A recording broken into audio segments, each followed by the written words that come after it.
just because there is something, just because you smoke, just because you drink, just because you do these things does not mean you are not qualified for God to use you. You are still qualified. And that's the thing. A lot of people push away from church, and a lot of people push away from churchy people because they feel like, oh, they're holy and they don't do the things that I do, so they're more qualified.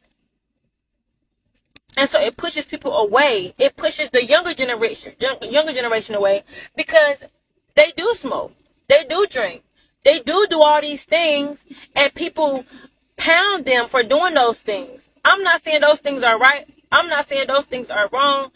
All I'm saying is you are still qualified, and his presence is still accessible to you. Just because you smoke, just because you drink, just because you do whatever you do, God can still use you. God, his presence is still accessible to you. You still have access to his glory. God is still giving you a new grace every morning. God is still giving you a new mercy every morning. God is still giving you new blessings, new favor every morning. You are still qualified. You still have access. Just like the pastor have access, just as well as the a motivational speaker. You have access to the glory and to the presence of God, no matter what you do. If you think about it, all the people that God have used, all his disciples, there was something wrong with these people. I can't really name them out, but I know somebody was a drunk, somebody had multiple wives, somebody had murdered somebody.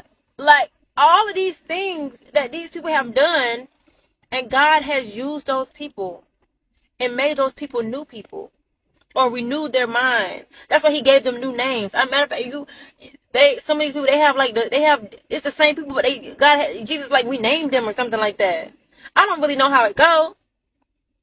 And even me, I can't really pinpoint everything, but the glory is still accessible to me. I can still go into his presence.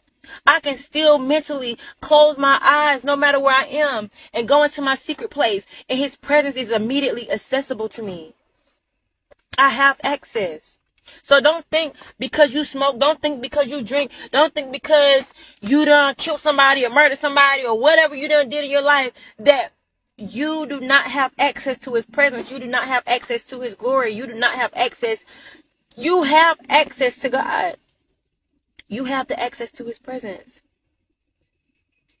You qualify for sure. Matter of fact, you might qualify a little bit more because people can relate to you. It makes you relatable. I'm not saying you got to do all these drugs and stuff like that, or lie or cheat. I'm not saying you got to do all that.